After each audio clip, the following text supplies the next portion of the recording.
لو عايز اقنع خطيبتي بالنقاب، هي محجبه وملتزمه الحمد لله، بس ما فتحتش معاها موضوع النقاب. يا جماعه انا ضد ده، انا ضد ده تماما. هقول لكم المثل الشهير بتاعي اللي انا بقوله لاي حد في الدنيا حرفيا: نفسك في برتقان، روح اشتري برتقان، ما تجيبش سفندي وتقعد تقول له ابقى برتقان، لان هو مش هيبقى برتقان. يعني بالذات خطوه النقاب يا جماعه، دي حاجه ما بيني وما بين ربنا، محدش يتدخل فيها.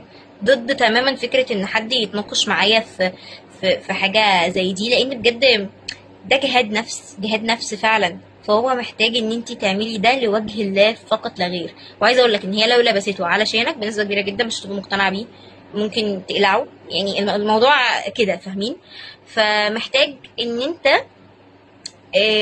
ممكن بقى يعني تتناقش معاه في الموضوع من بعيد لبعيد كده، فاهم؟ اللي هو كده خفافي، مش ان انت تكون عايزه تلبس النقاب، عشان انا ضد الفكره بجد.